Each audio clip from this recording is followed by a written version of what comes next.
Now अब हम यहाँ पे डिस्कस करेंगे नीट पेपर 2026 जो कल था।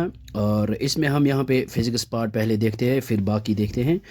और एक सीरीज़ में ये जो है क्वेश्चन नंबर 1 है, और मेरे पास पीडीएफ है, और सेकंड में हमने देखा था शायद 4 था। तो हमें क्वेश्चन से मतलब है। तो क्वेश्चन आया था ये, the speed of light in vacuum is taken as unity if light takes 6 minutes 40 seconds to reach the earth from the sun, the distance between the sun and the earth in new unit is, यहाँ पे 4 options दिए हुए हैं और हमारे पास एक given है यहाँ पे speed of light in vacuum, यहाँ पे लिया है उन्होंने यूनिटी मीनस 1। और फिर यहाँ पे if light takes 6 minutes and 40 seconds, light यहाँ पे फ्रॉम सन से अर्थ तक जो इसका टाइम लगता है वो लगता है 6 minutes and 40 seconds to reach the earth. तो हमने यहाँ पे फाइंड आउट करना है the distance between sun and the earth in new unit में। तो सबसे पहले हम यहाँ पे एक फिगर बनाते हैं रफली समझाने के लिए। सो मान लेते ये हमारे पास सन है और ये है अर्थ, और यहाँ से यहाँ तक जो टाइम लगता है स्पीड ऑफ लाइट जो, और ये मान लीजिए है सन और ये है अर्थ, और यहाँ से यहाँ तक जो टाइम लग रहा है लाइट को 6 मिनट्स एंड 40 सेकेंड्स। सो इसको 6 मिनट और 40 सेकेंड्स लगते हैं to reach on the earth. तो यहाँ पे लिख सकते हैं 6 मिनट्स को हम कन्वर्ट करेंगे सेकेंड्स में, तो 6 इंटू 60 मल्टीप्लाई करेंगे और प्लस करेंगे 40।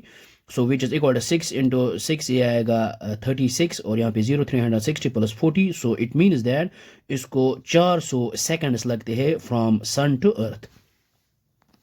और यहाँ पे गिवन है हमारे पास speed of light in vacuum is taken as unity. So हम यहाँ पे लिख सकते हैं speed of light equal to 1, और ये हमने यहाँ पे लिखा है speed of light is equal to 1। तो हमें पता है we know that speed of light in vacuum होता है which is equal to 3 into 10 raise पर 8 मीटर पर सेकंड, लेकिन यहाँ पे इसको लेना है 1 के equal which is equivalent to 1। तो ये गिवन क्वेश्चन में है, और हमने यहाँ पे डिस्टेंस फाइंड आउट करना है, यहाँ से यहाँ तक जो डिस्टेंस है वो हमने यहाँ पे फाइंड करना है लेकिन न्यू यूनिट्स में।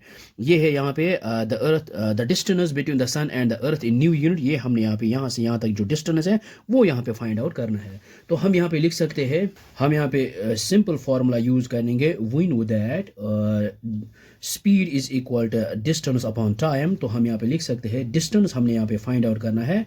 सो distance is equal to speed into time यहाँ पे लिख सकते हैं। तो इसी फॉर्मूला से हम इसको यहाँ पे करते हैं।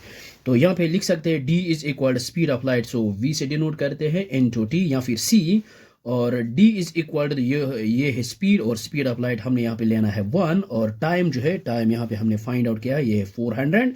सो d इज इक्वल यहाँ पे आएगा 400 यूनिट। सो न्यू यूनिट्स में जो इसका जो आंसर है वो आएगा ये 400 unit. So it means that the option 4th is correct. So ये बहुत ही आसान था। सो आई होप आपको ये समझ में आया होगा, ये बहुत ही आसान है। So thanks for watching this video.